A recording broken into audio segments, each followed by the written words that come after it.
everything's free. But we're sold the idea that we need to buy fancy gizmos in order to heal our body. Our body runs on free. And then there's all the extra stuff. But the only things that I think are less story-based are the things that are free.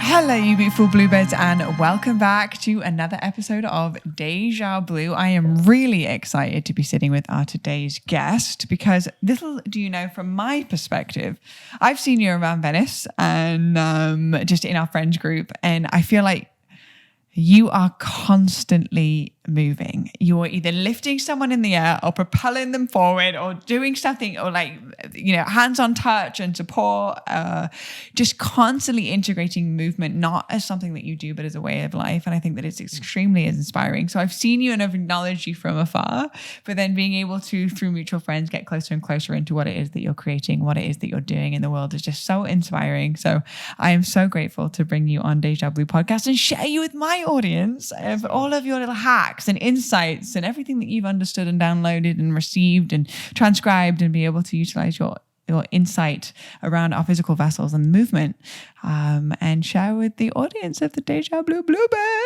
I appreciate that. It's such a weird thing I should probably be closer to this. I can't lean back so much. Yeah, I mean, I guess it's like an intimate kind of experience with the microphone. It's this very, hello, it's very special. like a lover. Yeah, exactly. It's this different kind of lover. I've had an experience with that, actually. We can talk about. It's always an interesting thing to hear other people's reflections of you. Isn't that such a trip? I think oftentimes, in myself at least, I go in and out of questioning my value to the tribe, or in relationships or just like in the world. And I think ultimately, especially for a masculine person, it's such a valuable thing to for me, I enjoy feeling like a tool in a way. Right. There's a project, I'm here to serve. Yeah. And when I don't know how to serve or what to serve, sometimes I can kind of spin out into this kind of apathetic, what am I doing here? And so it's such a beautiful thing. I greatly appreciate you sharing your reflection of being now of the value of introducing more movement into a room. And the value of you just being you. Because it's really, knowing that even if you show up and you haven't necessarily got something to offer, but the way that you be and what you've unlocked already within yourself and the way that you perceive life is already a gift to the space. Well, I think that's one. There's stages to what you can share, and so there's the material part. I showed up and I have, I brought various gifts. You came like Santa Claus. He's I'm moving out my place. I'm moving out of my place. So I just grabbed a bunch of whatever, but it's never about the gift itself. It's about the intention behind the gift. And I think I can get wrapped up in the doing part of this is what I did for you. But ultimately it's never about the doing itself. It's about what's behind that. And sometimes what someone really needs, the thing that you could do for them that would have the greatest impact is just presence and just being with them and just listening. And you do that really well. You always offer a big hug and you're listening and you make eye contact and you ask great questions. And we attune to each other, and so that's a really important thing. So when we're communicating, we'll start to attune to each other's breathing patterns. Our heart rates will actually even start to become more similar. So when we're with our facial gestures, which ultimately is tied into our autonomic nervous system and our felt state, just being yourself, your authentic version of yourself, calms the nervous system of yourself first and then the room around you. And by being in a room of people that do feel comfortable with themselves, that can also educate you on how to get closer to your own personal relationship. So I get kind of cloudy sometimes on the differentiation between self and other, because ultimately we're always dancing and feeding off with those relationships. Yeah. And I think sometimes, especially, some of the folks that I'm exposed to having self-sovereignty and autonomy and, perfect balance of masculine and feminine, and it can be very lonely. The idea that, okay, I need to find it all within myself, You know, I'm doing it on my own. I think that we can do that, and ultimately there's immense amount of value in that. But then also I think that we can find those lessons so many different ways. We can find those lessons by being alone for 10 years, and we'll find a path with that. We could also find a lot of valuable lessons in response to those relationships with others. And so, anyways, I'm clearly been thinking about I love various it. different things recently. You're action packed with knowledge, and I just can't wait to continue unravel this and all this insight. So, Aaron Alexander, welcome to Deja Blu podcast. Yep. You have been movement coaching for 17 plus years, so you've got like a good amount of knowledge around the physical vessel and how it connects mind, body, and spirit, and how we can really activate the potential hidden in our body, in our DNA, in our bones, in our muscles, and all of the information that's stored in our body. Also, you are a host of a podcast yourself, so you're on the receiving end, but it's a line podcast, and you have had some brilliant minds on the podcast. I got to dive in on your YouTube channel and see some of the people that you've been having conversations with and the topics as well. I feel like if you are aligned with Deja Blu podcast, you're going to be aligned with Aligned podcast, pun intended.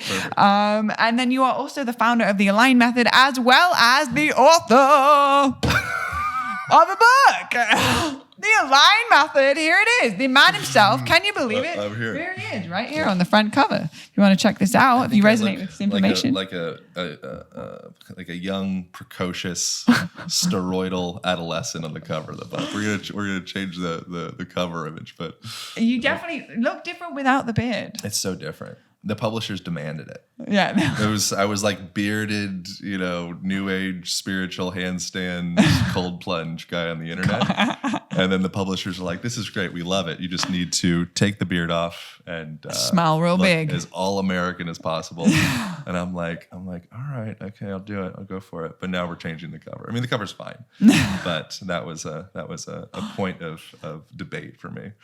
Well, you can change the cover, but however, it's really, we don't want to judge a book by its cover, do we here? That's true. The content's the book. The I'm all about. content. I mean, the cover's great too. Action packed. 5 movement principles for a stronger body, sharper mind, and stress proof life. So you are creating many different platforms of being able to get this information out there. And I'm just really curious to pick apart the layers of who you be and why movement with the body and the Align Method and the podcast and just really speaking into wellness. Why is this so important to you? What has happened in your past or your journey that has brought you to this point of allowing this to be the front and forefront of the focus of your mission in this life? It's layers, I think the original point was just deep insecurity in myself, my physical experience, my place in the world, which might be why I lean on enjoying the sensation of like being a tool. It's like, okay, cool, we're chopping wood. I get it. I'm here to chop wood. But I think growing up, I felt pretty just kind of like uncomfortable in my skin. And it's still something that I see remnants of, I go in and out. Like, I don't think we lose our various different neuroses. I think it's like they stick around. It's just a matter of how we manage our relationships with them and whether they dominate us or we're able to, like Ram Dass talks about, like having them in for tea, and we have, there's like my sexual thing and there's the greed thing and there's the, this kind of fear and all that stuff. And depending upon the environmental condition, they might start to pump up and get a little bit bigger. But I think as we start to grow, we start to have a better relationship with them where it's like they don't own us. And so I still know, I think it's very easy in like podcast dumb or social media dumb and all these various different channels. When we create static images of ourselves, we want to have the most kind of perfect expression, and so I try to be very intentional that like I'm very much in process with all of this. And but originally, I was just very insecure in my body. And you mentioned stuff with like home life. My dad got into like drugs and whatnot when I was like 15, 16. And during that time, now he's doing like amazing, which is great. And he's like married and he lives in a church and he's, he's like really turned his life around, which is fantastic. Oh. Yeah, I'm very grateful for that. But he was on the end of his line. I mean, it was as bad as it could have been without him actually transitioning out of his body. Eventually he went to jail, thankfully. And I think I got the signal at a young age subconsciously, because things seemed kind of all right, that like my home environment wasn't really quite safe, and the floor could kind of fall out at any point. And so my story is that I compensated with my biological home, and I just started packing on muscles as fast as I possibly could in a very imbalanced way, because I just wanted to get as much as I could as fast as I could. So I was like slamming every protein supplement and amino whatever and all the taurines and the gluco whatever, and just all day, just like an eating disorder, but it was to get bigger. And then got very imbalanced and kind of more just wrapped up and trapped up in my body. And then was forced essentially due to like injuries and just sensation of pain and such, start to go down more of a path of reintegration, and starting putting the parts back together, seek out different forms of therapy, physical, mental, emotional, went to school for psychology, went to massage school, was doing personal training at the time.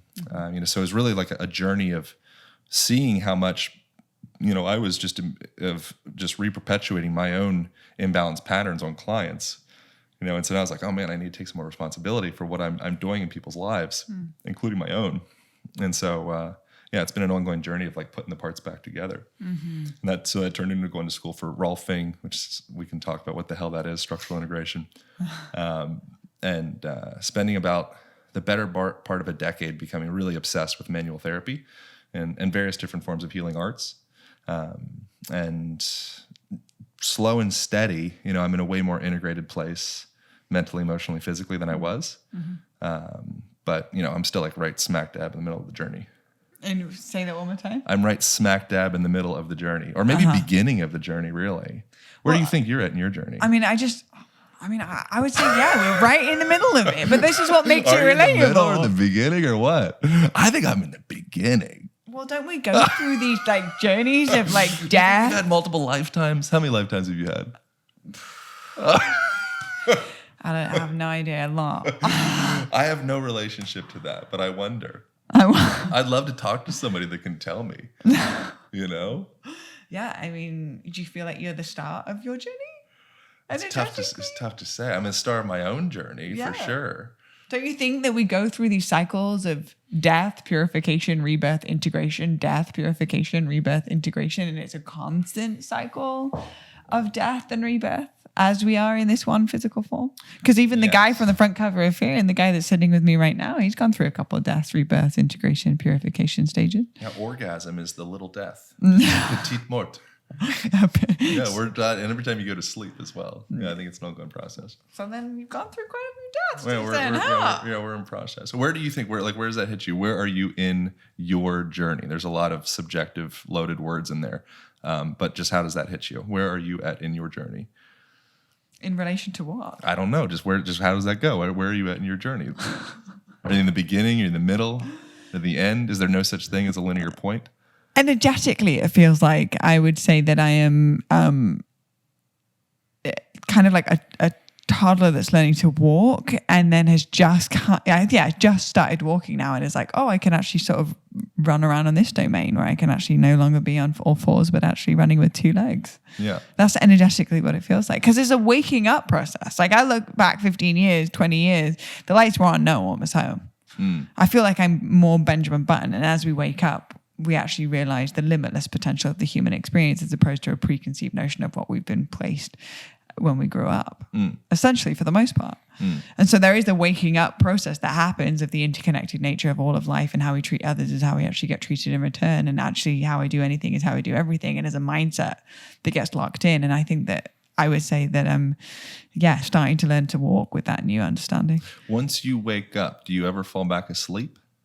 I don't think it's possible. Okay. I hope.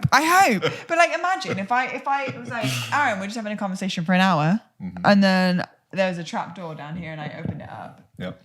And I showed you, and there's a room full of things, and it's all of the stretch bands you can ever imagine, and all of the weights and the exciting things, and whatever it is that excites my you. Heaven. Yeah, your heaven. Everything in this book in physical form is down in this room, and then we close the door and we sit back up here, and I'm like, now unlearn that you saw that. You can't unlearn that room. It's just like you can't I don't feel like you can go back to sleep once you've seen a reality beyond the Maya. Unless you wanted an adventure. What, just go back to sleep? Yeah. I don't think it's possible. You think it's possible? I mean, if everything is just cyclical and we've been going in and out of this, like, I don't know if there's an ultimate, and we'll get into like Cyclical, but it's moving upwards though. It's an upward spiral. You're not just going around. towards where? Towards a heightened state of awareness. Why? Because we're actually recognizing that I love how that you become the interviewer and I'm now the interviewee. I just want to learn a thing. I'm here to learn, ultimately. I don't have the answers. I don't claim to have the answers. Yeah. I think so much of our lives is, it's all story based. Are you a writer? We're all writers. It's a trick question. Yeah. But do you identify as a writer? Active writer, I just got back into it. Ali Michelle's been inspiring me. Oh, cool. I'm doing a writing challenge at the moment. Oh, great. 10 minutes of writing every day. Yeah, I think so much of our lives are, it's like coming into relationship or acceptance or ease with the nature of our stories and the sequence and the punctuation, the paragraphs and the story arc, and like, does it make sense? Right. Can I identify with it? Right. And so I think that there's so many different ways to live, and I think some people, the story that we are on these spirals and we're continually going up and towards transcendence and samadhi, and like that is what evolution is. Mm-hmm. That's great, and that's just a subjective story. 100%. And then there's other versions that they, I think they work just as well, and so it's always an interesting thing for me. Like I think because I have such like a almost like obnoxiously 30,000 foot view on things, I continue to come back and just question, like, like, where are we actually going, if anywhere? Anyways, I don't expect you to have the answer, but if you do, please. I mean, what happens if life is inherently like meaningless? Well, it's meaningless and infinitely meaningful at the same time. Exactly. Well, that's the paradox of the human experience. That's correct. Can we just agree that we don't actually know anything and that we can sit in that? Yeah. Perfect. I'm cool. with that. All right. I like how you shared from the past of like you're like, this is the story that I tell myself around this thing. It's just a story. Yeah. And that's the thing with especially living in, Venice and LA and Santa Monica and Topanga and these places. And before that I was in, Bend, Oregon and Boulder, Colorado and Maui, Hawaii, and I grew up in Pennsylvania, but all these like new age kind of meccas of the world. And within that, one of the ongoing stories is, it's every day, it's always, we're doing the work, and I'm working out my trauma, and I'm, I think that we can get wrapped up in perpetuating these old stories of us being broken as well, and almost having like an egotism to it as well. Cause I'm like, I'm doing more work than you, like, man, like he's done his work. And it's like, I think there's a lot of different flavors and versions of doing the work. And sometimes I think that something that we can just get almost like dig ourselves in a divot of fixing ourselves and doing the work, and kind of like forgetting to just be able to step back and have a hoot, have a holler, spit, Damn, whatever, that's good too. It's very spiritual. Anyway, sorry, I'm interrupting the. No, I like it. Wherever it wants to go, ultimately, we open up the space, and wherever it wants to go, it wants to go there. Perfect. Good. So I think that now, coming back to the realization that we know absolutely nothing, there's 7.8 billion people on the planet, and everybody's having their own experience, and they're placing their own mental layer of what is going on, and we don't even know the direction we're moving in, and are we doing the work, or are we just complete infants that actually know nothing? Yeah. We can agree to disagree on I know nothing. And the work will look like a lot of things. That's the one thing that I know for sure. What? The work will look like a lot of things. Yeah. And sometimes when we really think we're doing the work, you're still doing the work, but it's probably an illusion.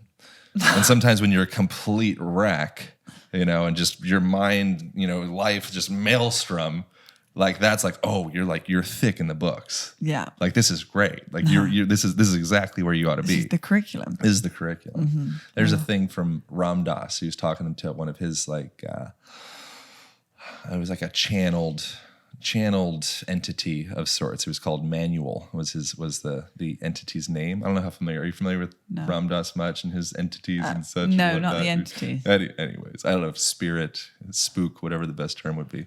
And that was one of the things that Manual had suggested to Ram Dass. Ram Dass was so wrapped up in this idea of being high and being spiritual and all the things and the beads and the samadhi and all that. So he's so wrapped up in this idea of transcending the human experience, and the suggestion from this entity that he gathers lots of information from was, you're here in the human experience. Like, take the curriculum. Are you trying so hard to get out of human? So sink yourself into this while you have it, as opposed to continually trying to claw your way out into something beyond. Transcend what is. Yeah. Well, I think that's a good segue into one of my first official questions. Okay, here we go. I'm ready. Back on track. I'm becoming astute. I'm organizing my central nervous system, my central column, my sushumna. We shall commence.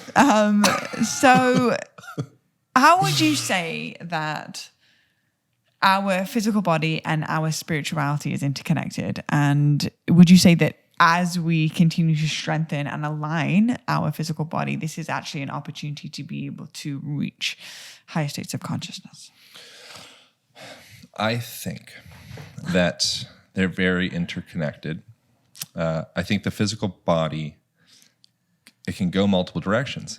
I think the physical body can be so, there's a lot of ways to take the curriculum, and every lesson that you enter into, you're always learning. And I think that one approach to get more deeply connected to your spiritual self, if that is something that would be supportive in this world, is to be in a body that's completely jacked up. It's in pain and chaos, and it just hurts so bad that you almost need to snap out of it and see that, okay, this is just a costume that we're wearing. It's a vehicle that we're navigating through this realm with. I think that's okay. And then there's another approach of, if we wind it back into a place where if the body can work so seamlessly and be integrated, well associated, well connected, balanced, centrated, whichever kind of language you'd want to use for it, then it becomes quiet.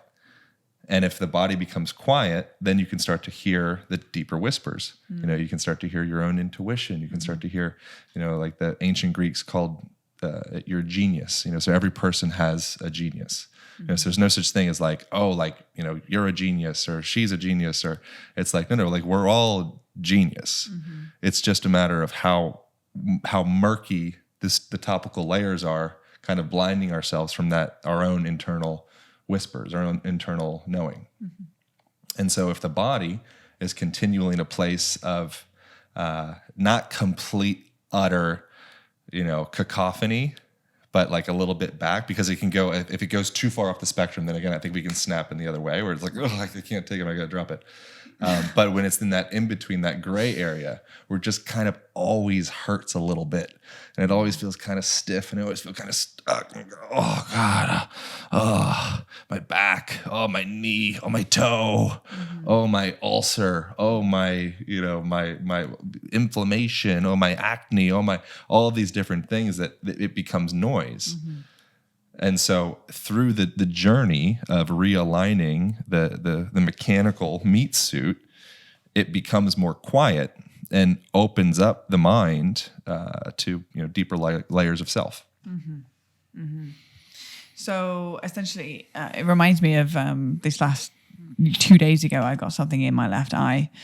And your whole world becomes about the thing in your left eye. It all shuts down to that. I'm it feels like a drop of ink in a body of water. Now, this is my day, and this is how tiny this thing is in my eye. But that ink goes into the water, and it infuses the whole water. Now, all of a sudden, I think everywhere I look, I'm and it's completely, essentially, distracting me from being all into whatever it was that I'm creating or my session or making food. And I'm just constantly in this place. And so essentially it's like it's symbolic of. But then there's also the story that it's distracting me.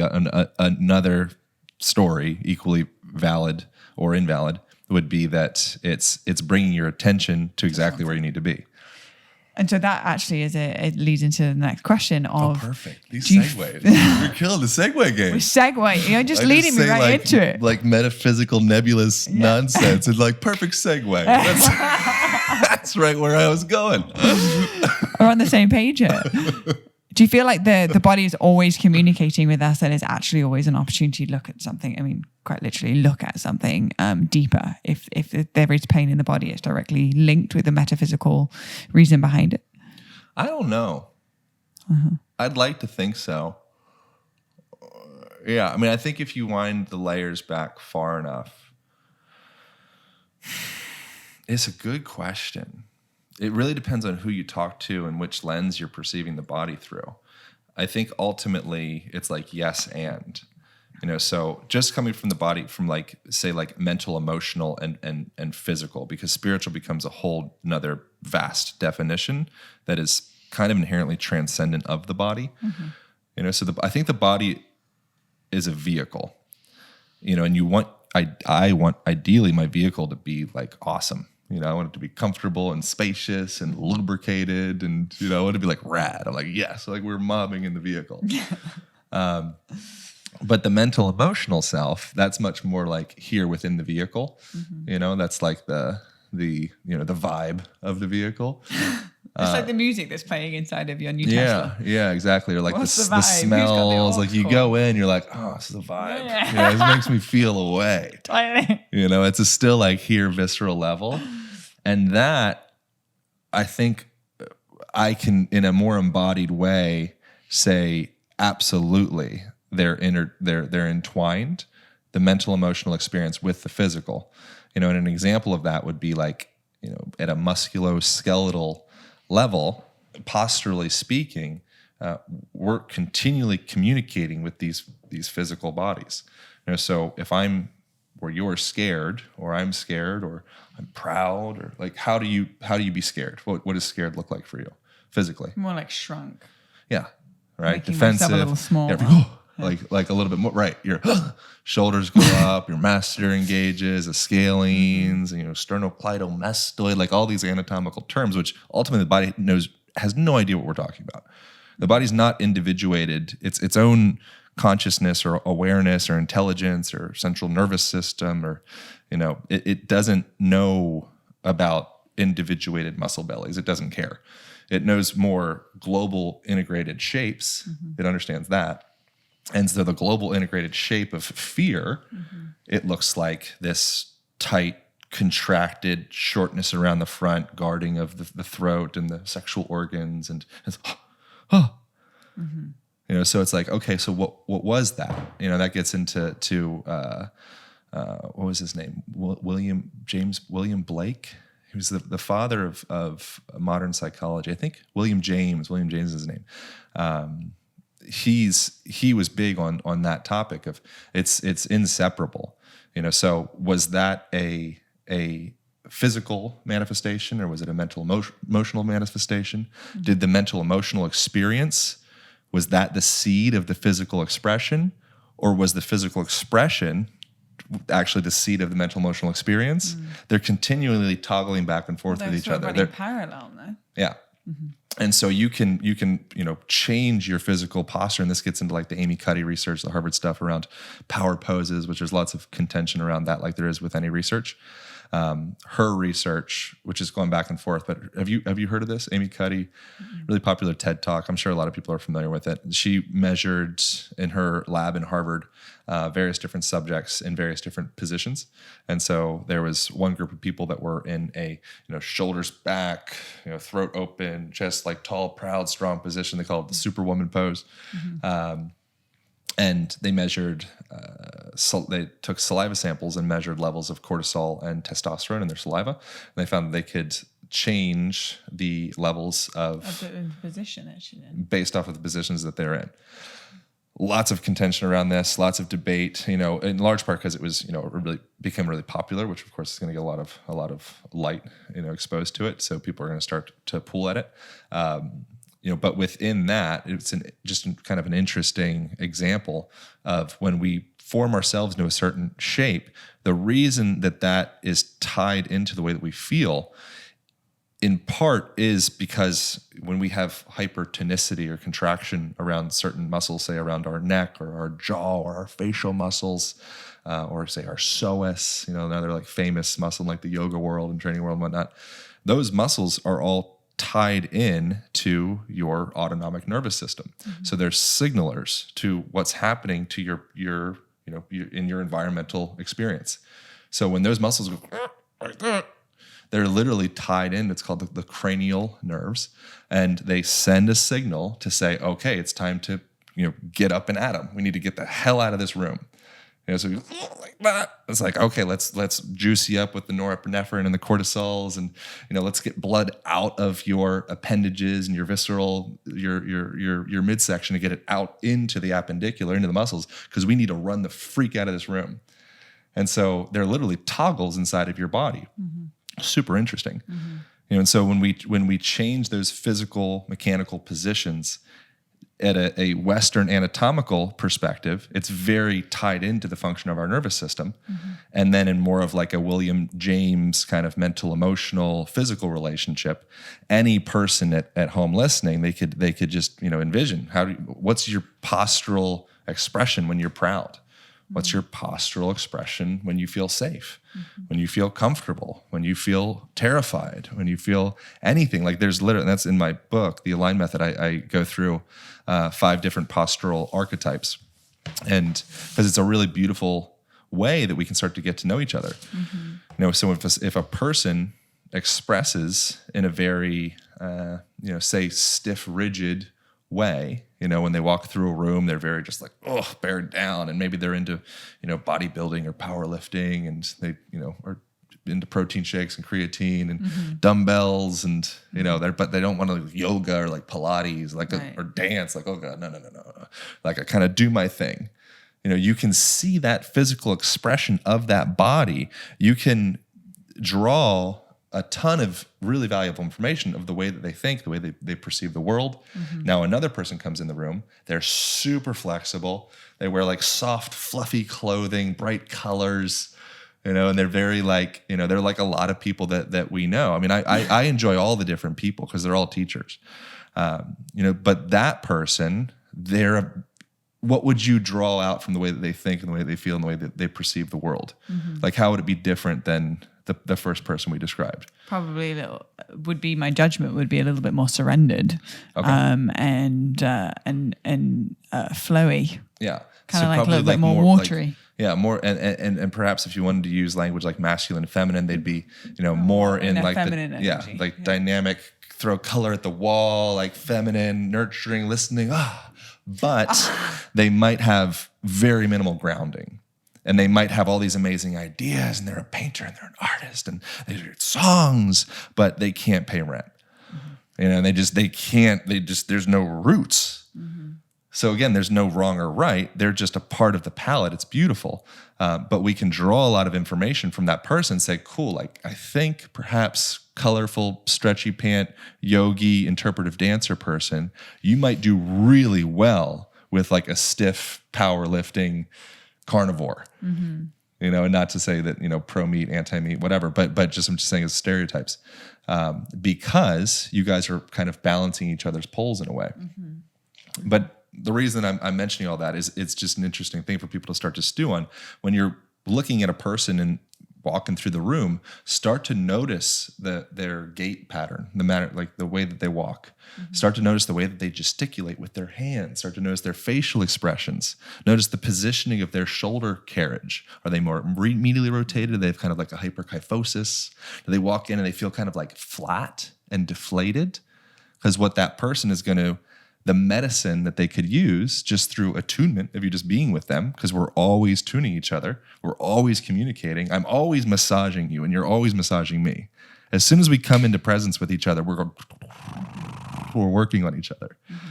Mm-hmm. So for that person that is in that like flat, deflated place, you already know how they feel. And so I'm kind of going in multiple different directions here in a way, but so that's interesting that we can see that musculoskeletal postural relationship and draw so much information of their felt experience in that moment. And then from there, it's like, okay, well, what is it to be an adaptive, expressive, dynamic human being that's able to offer their medicine in an instant? Typically, like neurolinguistic programming stuff, you'd want to be able to match that person. So now because I'm dynamic and flexible and I have all this adaptability in my body, someone comes in the room and they're kind of like flat and sad and they don't want to make eye contact. If you come in and you approach that person, I realize I'm going in like a new tangent of like communication and how we can all, be supportive to each other. Let it go where it wants to go. Yeah. So we've established musculoskeletal, postural, mental, emotional. It's continuous. Like put a stamp on it, like that's a thing. Chicken or the egg, both. It really depends on the situation. If you pull on any aspect of the fabric, it will pull through the whole system. Does that make sense? So there's no individuated. Okay, I'm just mental right now. Yeah. Okay, this is just purely physical. Yep, absolutely. It doesn't affect the way that I feel or the way that I interact with my relationships or my hormones or Nope, it's just physical. Unless you're creating a textbook, in which case, just as a didactic model, you're attempting to limit the variables so much out of the simplicity and ease of being able to teach a specific system. But ultimately, the body has no idea what the hell you're talking about. Right. The system thing is about the book. It's more like for the sake of the teacher, really.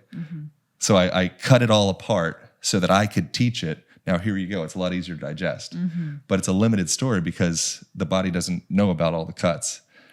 So with the communication part, establish the first part. The communication part, where I think it becomes really interesting, to be a person that can be of support. The first thing that one could do for that person that comes in the room and feels flat, just like, it's like the energy's been like sucked out of them. You wouldn't want to approach that person like, hey, like, why do you feel so depressed? I'm awesome. Like, you should feel awesome. Like, that would be terrible. Right? Or like Lily, the dog. If Lily comes up and is kind of like coming up and like licking a little bit, and I'm like super macho, like the dog's like, oh, I can't. So instead I get down low with the dog. I meet them at their level.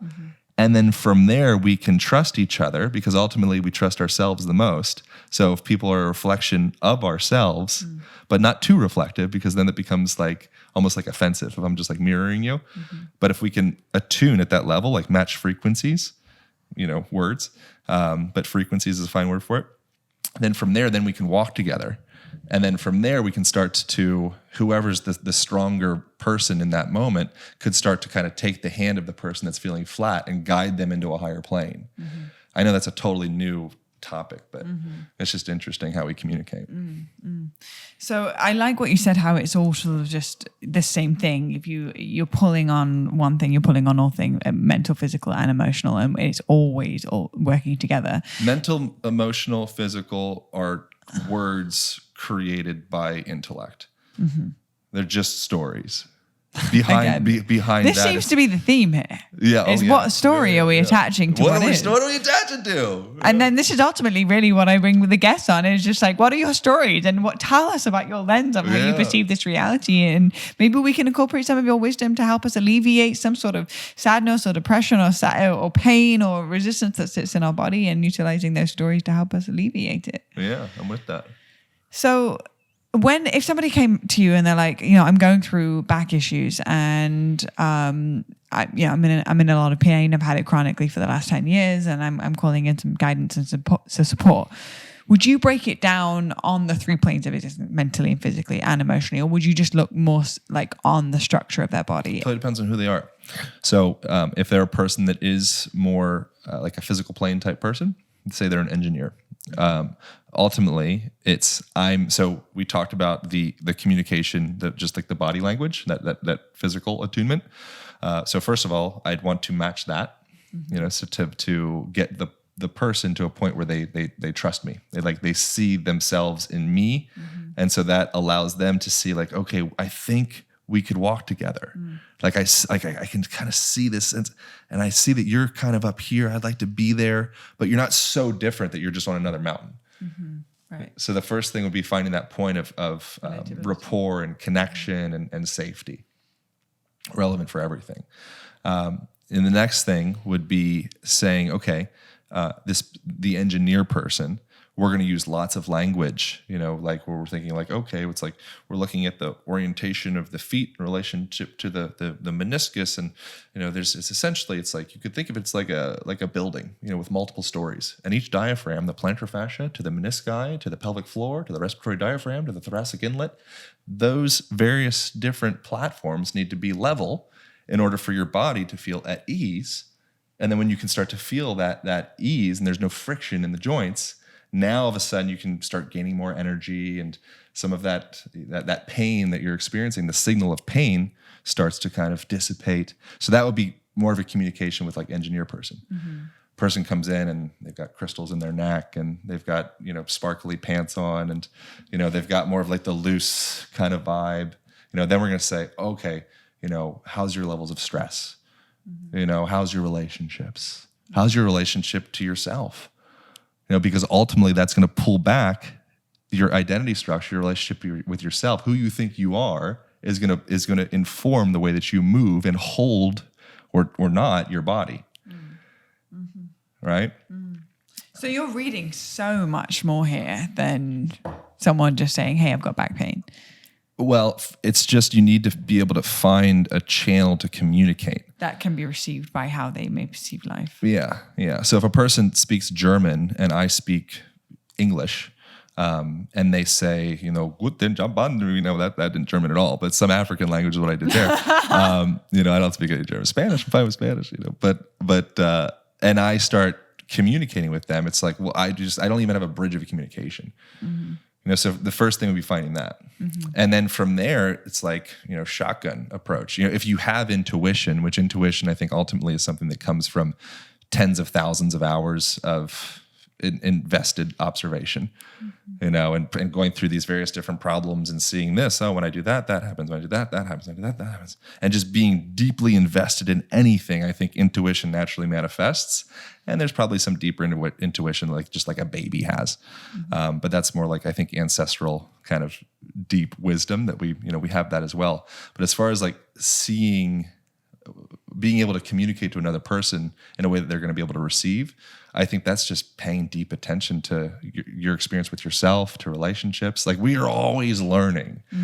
Anytime you are with yourself, you're in a classroom. You're at the bank line, you're getting coffee. Like, everyone is your teacher. Every animal, this wood table, the way that I'm sitting in the chair, the way that I'm breathing, using my eyes. Your level of education is based purely upon your level of investment to the moment. So if you're deeply invested in this experience, you might seem very intuitive, but you've just been paying way more attention to other people. So the first thing I think is just paying attention, and then from there, that builds up, and you can start to see little cues with a person and be able to communicate in a way that they can understand. Beautiful. I feel like this is just a very unique lens on healing, as opposed to going to the chiropractor, for example. And from my experience, it's just like looking at you from a skeletal perspective, and then cracking you a few times, just like they did the last 10 people. Sometimes can be super helpful, and sometimes won't get a person anywhere. But sometimes perfect. Like, sometimes you can see a chiro and there is some type of misalignment and T5, T6, whatever, and it's creating some type of impingement or, a rib's out of place, and you just have like this shearing hot pain, and you just see like, cool, you're good? Great, we're good. And that could have come from, typically in a situation like that, it's like there was an acute incident that caused that misalignment, and now we just, okay, you're out, now we put you back. But when we're thinking chronic pain, and chronic postural patterns and chronic imbalances that have been there for, 2 months, 6 months, 10 years, 40 years.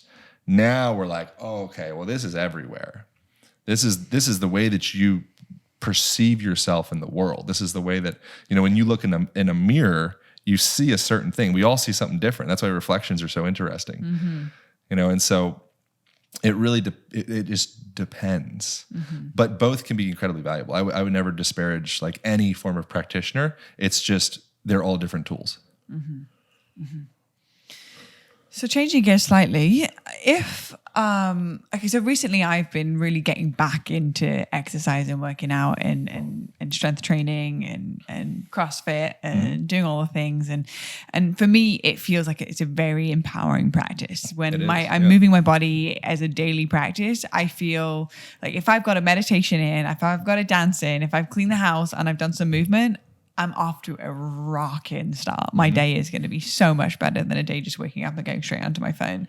And that's sort of been my practice. So it's a significant difference. And yet I do also find that whenever I jump off the bandwagon and there's been time since I've been moving my body physically, intentionally, then there's a hump to get over. I like to call the hump of resistance, where it's just like, and it's getting back into the pattern of it becoming a lifestyle. And that was something that I mentioned at the beginning of the podcast, is that it doesn't feel like it's something that you do. It feels like movement and it's just incorporated into the way that you be. Yeah. So if there's somebody that is listening to this that's like, I've read a lot of the spiritual books, and I do my meditation and I drink my cacao in the morning, and I'm getting that part of like mind and spirit, right, getting it locked down. But my body, I feel massively disconnected with. I haven't felt safe in my body for a long time, I'm having a really hard time getting back into it. Do you have any practical tools, tips, or suggestions that, besides reading your book, I'm sure? No, that's what the book is. So we can allowing us to like reconnect with our physical body so that we can actually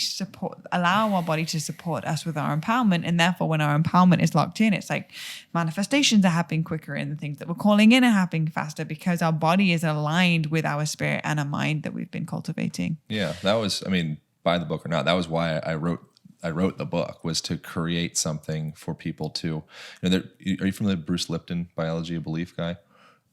Bruce Lipton? Oh man, he was like, I still love Bruce. He's great, but he was like my hero when I was like 15 or 16 or something like that. His book Biology of Belief like changed my whole perception. I recently did a podcast with him, like, I don't know, 6 months ago. He gave me a jar of weed from his garden. It was very cool.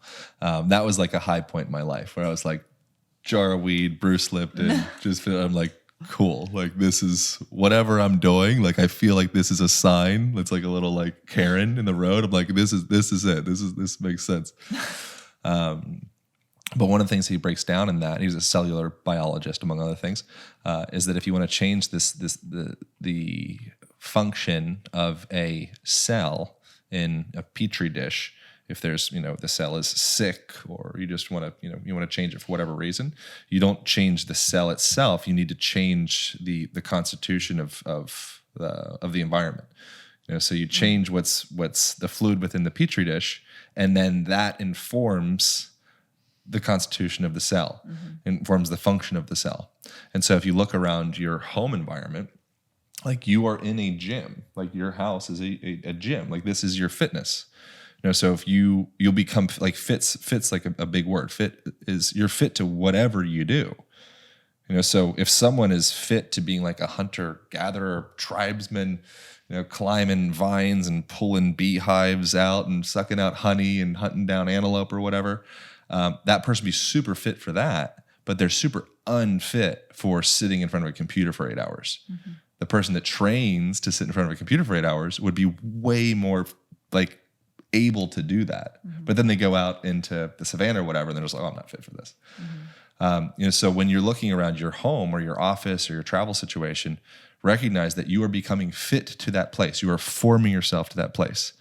I think Woodrow Wilson had a quote, first, paraphrase, he said something along the lines of first we build our homes and then they build us. So first you have this vision of like, you build the house, we'll put the couch over there, we'll put the pool, jacuzzi, maybe put a cold plunge in here. Maybe we do like a floor sitting area. We want to be like playful.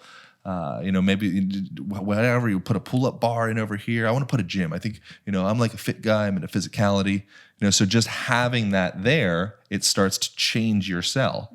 You start to change the constitution of the petri dish, and then your little cell self starts to change shape. So looking around and being honest of like, okay, like if I go into a room, what shape of a cell or human would come out of this space? So something that one could do would be, just spending some time on the ground each day is something that I recommend. I try to draw out all the low-hanging fruit for people that we just don't see for some reason, because typically we're more attracted to like fancy, expensive, exotic biohacks and crap that I'm just like, ugh, like it's so far up the tree.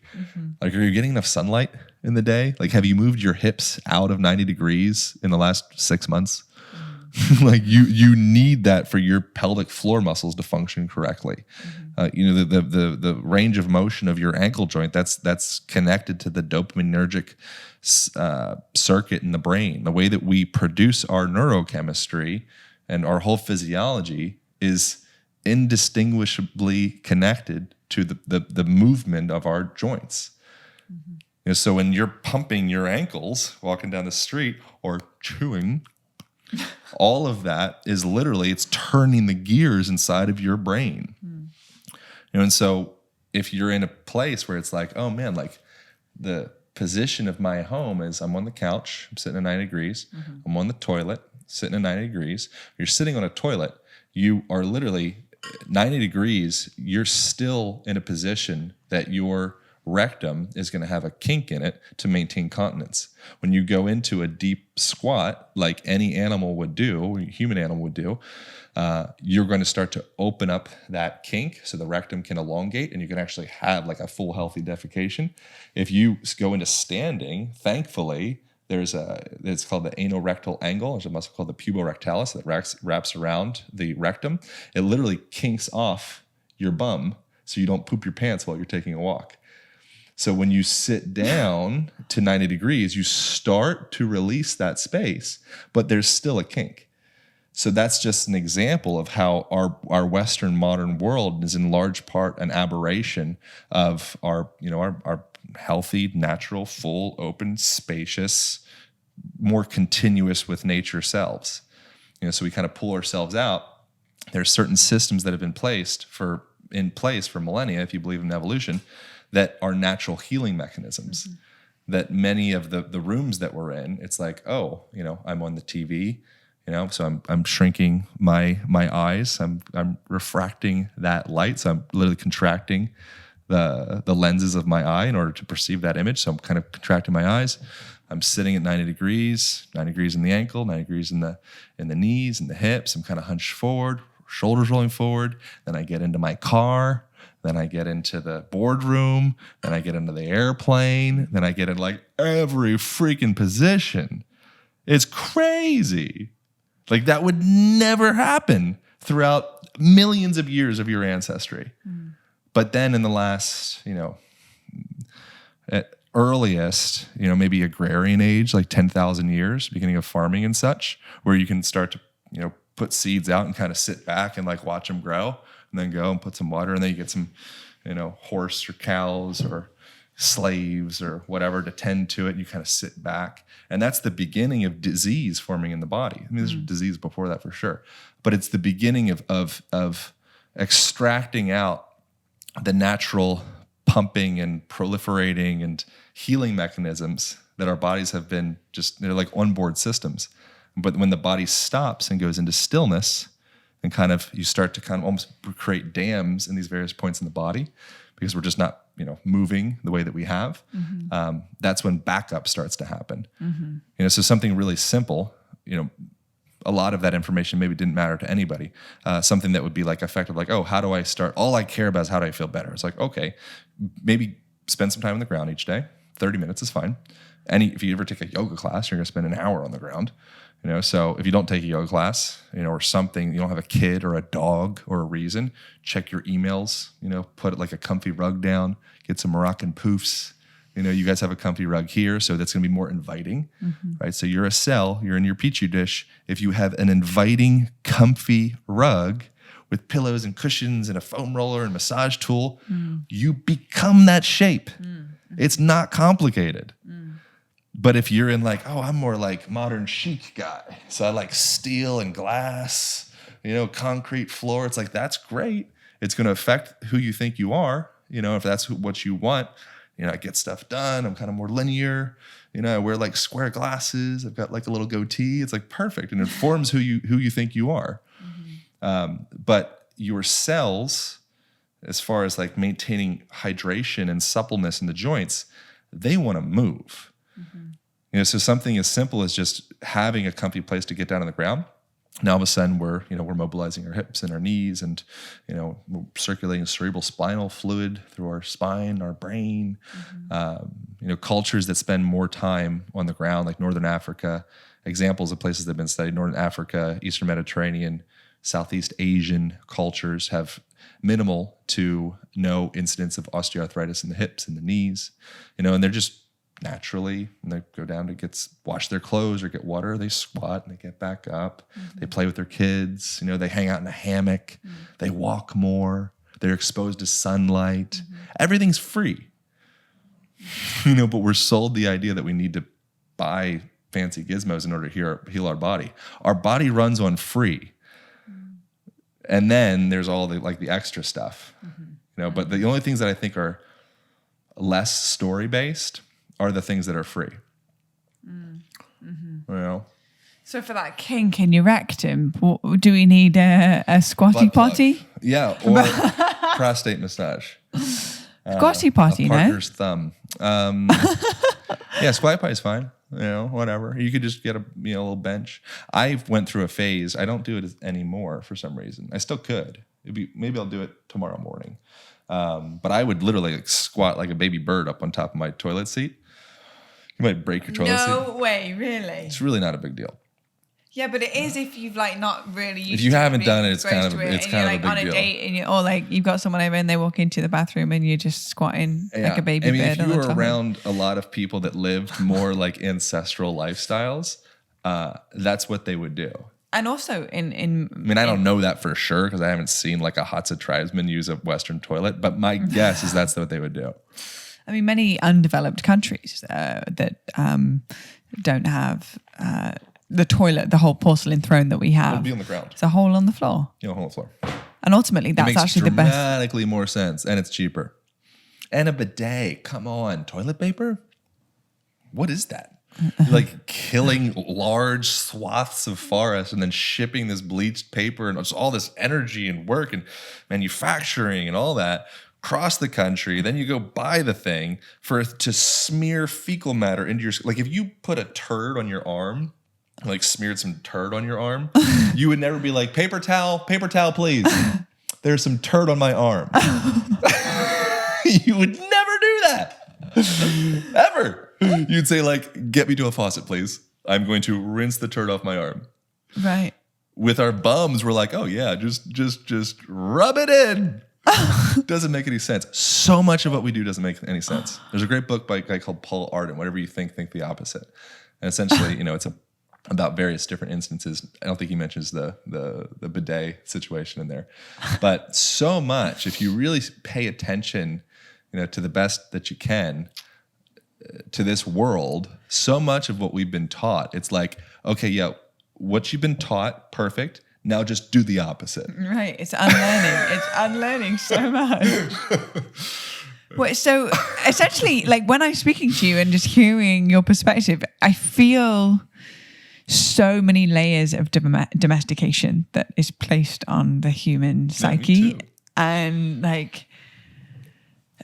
And I keep going back to the same point of how you are really reinforcing, making the way that we move, the way that we weave in this world. It's a way of life, not necessarily something that we necessarily do, and setting up the right environment to support the optimum health of having a foam roller, having a massage gun, having a space that feels very inviting and welcoming, having a squatter potty available, natural sunlight, laying on the earth at least once a day. Bright colors, Bright you know, colors. if that's something that informs your personality in a way that you're down with. You know, maybe you want, like, you're going through like a goth stage and you're like, I'm just dark. I'm like, cool, yeah, be dark. That's great. You know, rainbows and unicorns will probably just piss you off. You know, so like bright light, whatever, it's not better or worse. It's just first define what is it that you would like? Like where would you like to arrive? And then from there we can reverse engineer and build back from that. Okay, so getting clear on what it is that you'd like to create. For example, I'd like to feel empowered in my body, but going to the gym does not excite me at all. This repetition is so boring to me, and I only want to do things that excite me and bring me joy. Yeah. So looking around in the environment and saying, is this the right environment for my cell to mutate into something that is the direction that I want to go in? Yeah. And then incorporating things that allow us to start utilizing it and moving and reconnecting to our body beyond the domestication of what's played over us of what normal is. Because even just the concept of me walking into the bathroom and you squatting on the toilet seat, for me, I would be like, whoa, this is a huge pattern interrupt. It'd be awesome. It would be a special moment for sure. And while I actually look at it from the meta perspective, I do totally see the logic in it. I would be right. That's the funny thing. You'd be like, oh, you animal. At a cellular level, it's like, oh, he's right. Right. So do you feel like a lot of your movement, a lot of your in-body exercises are really coming back to the primal animal that's within it? But I wouldn't even say, like, all those words are like so wrapped up with all sorts of weird barnacles of shit that I don't want to identify with. Primal, ancestral, you know, keto, vegan, fucking Democrat. Like, it's all these different words. People say, like, yeah. I would just say it's human. So like being more primal or ancestral is just being more human. And you can be more human in your day-to-day life and still wear a suit and have a cell phone and, you know, drive a car and all that stuff. But it's like coming into a greater level of self-actualization. Right. So it's like you go up through the Maslow's hierarchy, and ultimately we're, you know, if that's something that you're into, maybe you're not, that's cool. I mean, that's completely fine. Probably a lot of people listen to this be like, cool, self-actualization. Like, I like that title. You know, so first you figure out your foundational needs and you kind of work your way up into a higher point where you're like, okay, now we can start tapping into that genius layer. So if we can agree, you and I, and, you know, whoever feels like agreeing, that would be a cool place to arrive. We probably it would behoove us to remove some of the static of impingements throughout our body and our joints and all these little flares that inevitably will shoot up because we're suffocating ourselves at a cellular level. So if you suffocate yourself in a cellular level where you're not able to flush out the toxins and the metabolites, and, you know, you have just this buildup of old gunk in your wrist and your shoulder and your spine, tissue around your ribs. It's like old, crusty, dehydrated beef jerky. Like, that's not gonna be a body that is going to be conducive for ease, power, strength, dynamic expression. It's going to start to kind of get like Shackleton's journey across the frozen Arctic or whatever. It starts to slow down.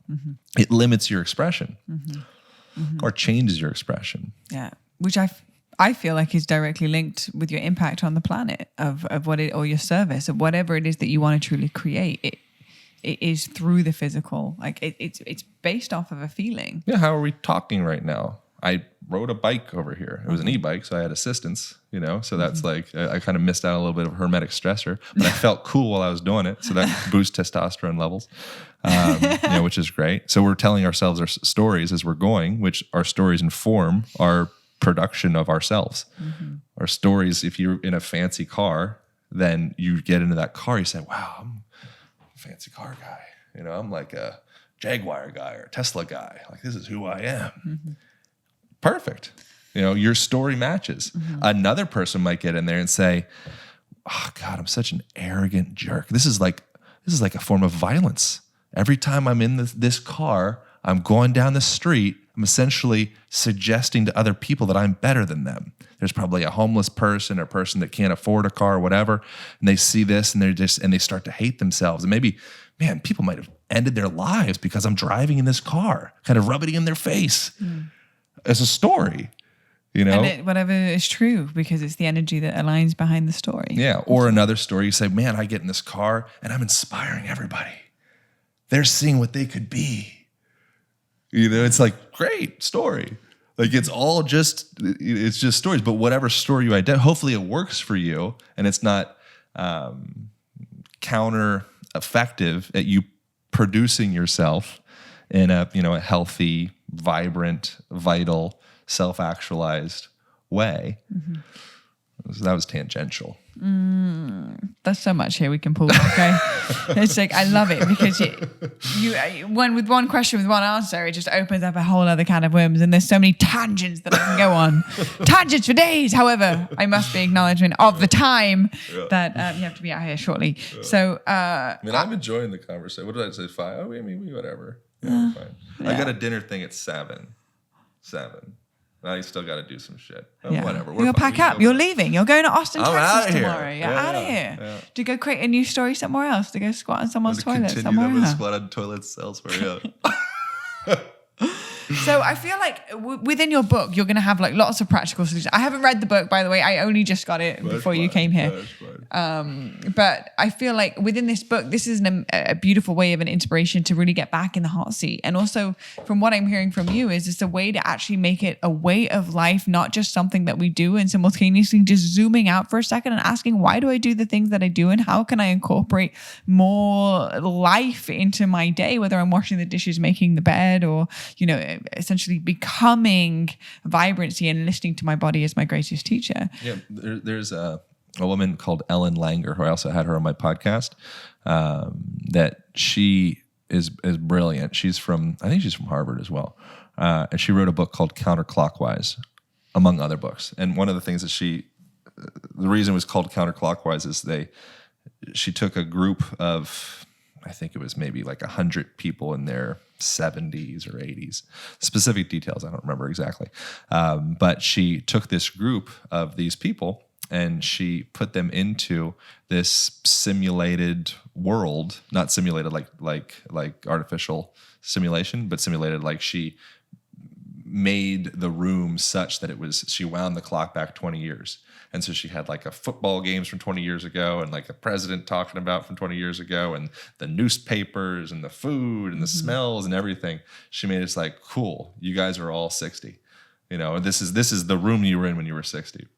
And what she found within that was that the people, they would literally like their fingers would grow, arthritis would start to diminish, their vision would become more sharp and acute. How long were they in this space for?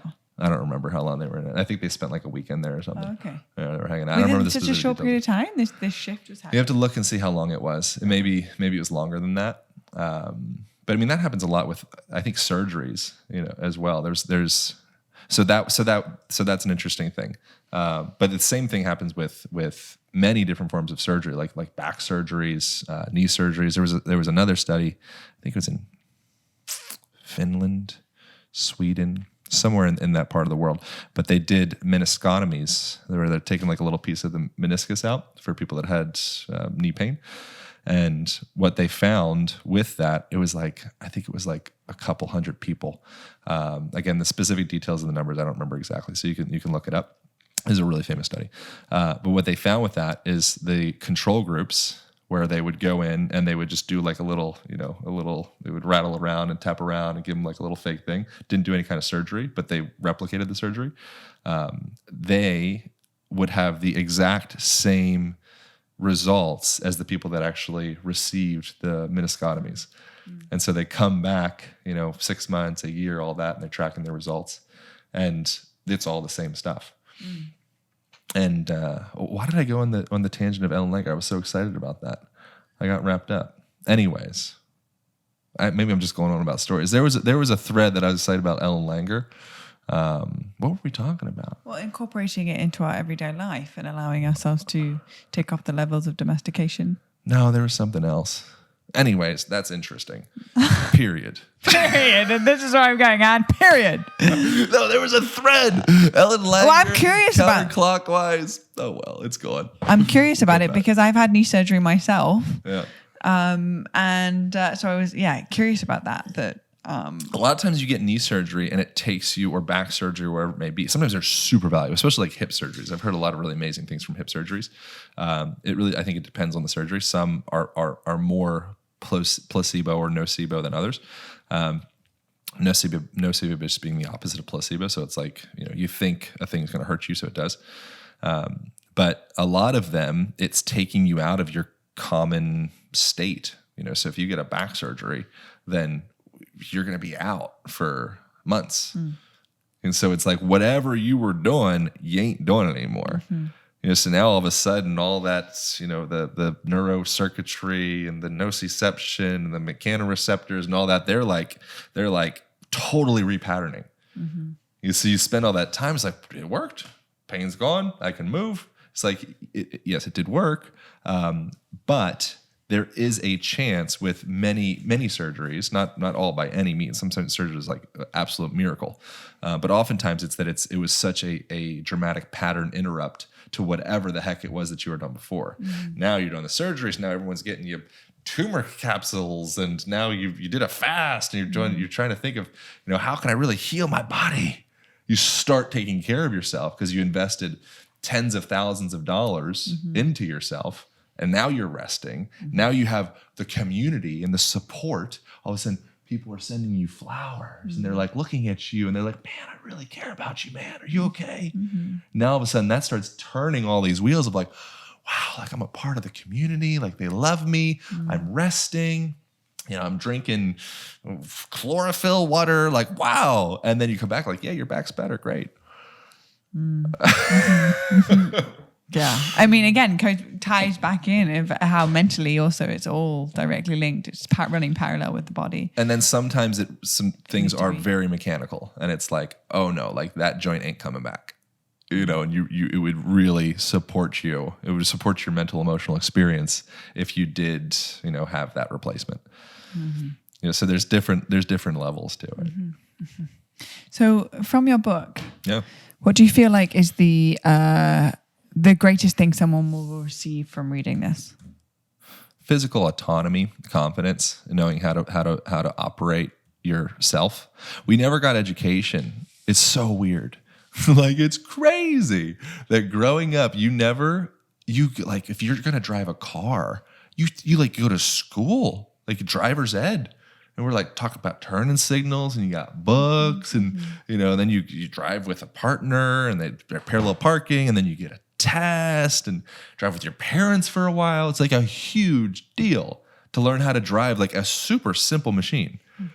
But your body, I think ultimately because the teachers that we have, it probably hasn't been their focus because they're teachers and their parents and all that. Like we come from a farming-based Christian society. So like the roots, if you keep on digging back, the Christians are like, put your shoes on, get into the school, sit in that position, whack you with the ruler on your knuckles if you're doing the wrong thing.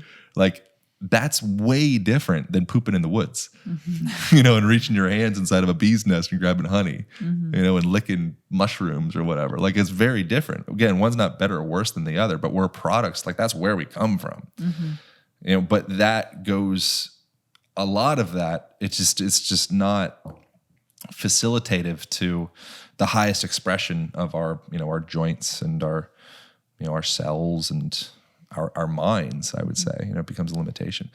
So the way I describe, which I don't care to pitch the book. I mean, the book's been out for a year. So there's other things that I think the book's a great resource. If people are interested in like a really simplistic, easy to follow, like page turning, like the intention of writing it was that it's a page turner. The first book that really inspired me was Da Vinci Code when I was like 14 or something, because it's like 150 chapters or whatever. And you get through, and like a chapter was like 400 words, like, wow, like I'm like really smart. And I just crushed 3 chapters. Right. And so that's stuck with me, and so that was the intention with writing the book, was to make very utilitarian, and also humorous, and also philosophical, and also mechanical, and also like Eastern. You just like kind of have a lot of different varieties, so it kind of moves in beats. So because I think sometimes when we're communicating for like all humor, sometimes that gets a little bit like too light. And if we're all philosophy and spirit, that gets like a little too heavy. So I enjoy that tempo of kind of continuing to have that. But the big thing with it is, if you were an alien and you didn't know how to drive the human body, you were like dropped into the human meat suit, had no directions. The intention of creating the book and everything that I do really is to give people the sovereignty and the autonomy to understand how to really effectively drive the human meat suit. And that includes using our senses, our eyes, our hearing, our sense of touch, mindfulness, whatever the heck that means, breathing, the mechanics of moving our body effectively. Like, what does that mean? What is mechanical? Okay, cool. Yeah, I get it. Like functional movement. I'm into that. What does that mean? Like most people don't really have a really full response to that. So that was the intention of writing it. I like how you break that down. Of like you go and take a driving test, and there's so many layers to it, but you get given this quantum computer, and it's so true. You're just wanking in your room, hoping your parents don't find out. Like that's your biology experience with yourself. It's not enough. Nothing against wanking. It's not enough. Proponent of wanking. I am supportive. I also not heard Americans wank. You're American, aren't you? Sure. Yeah. Yeah. I just like nice words. In England, it's called wanking. Yeah, or a but wanker. In America, fuck off, you wanker. Yeah. That's what they say in England. They shouldn't conflate that. I think we should cherish a good wank. No. I'm here for it. So basically, what we learned is that actually this book takes you beyond wanking. Oh, well beyond wanking. Yeah. It's the beyond wanking book and into understanding this quantum flesh 2.0, beyond wanking. Beyond. Yeah.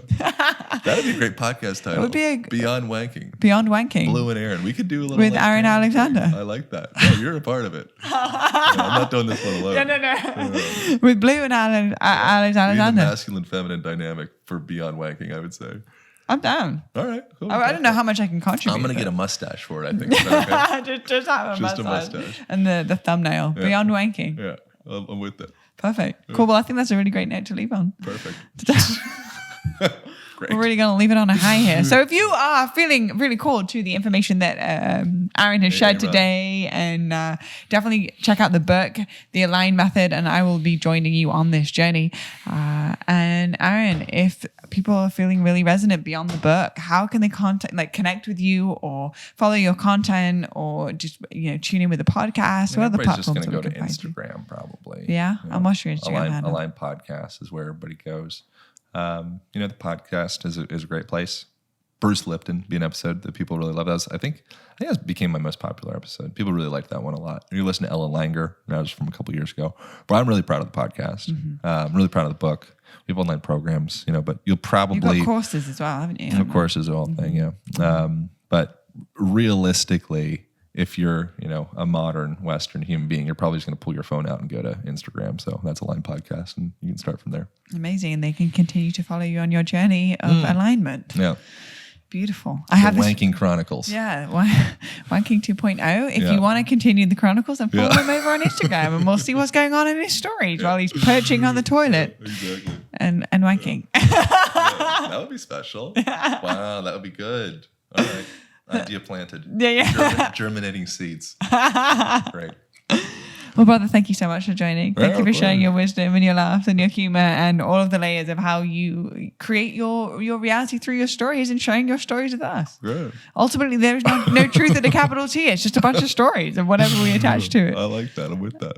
Yeah. Well, thank you. Amazing. And to all of you people at home, wherever you are, whatever you're doing, if whatever you're doing is probably watching or listening to this podcast. So thank you so much for tuning in, and definitely check Aaron out on all social platforms and all of the things and the podcast and everything that's been creating. And thank you so much for tuning in, and we will tune in with you next week. Sending you love. May you feel seen and heard and loved and supported in all of the ways. Blast, blast, blast. Blue and Aaron out. Oh, magical creature. This is going to the gram. Let's go to the gram. Let's go to the gram. Follow him on the gram. Yeah. Boom. Thanks, brother. Yeah, of course.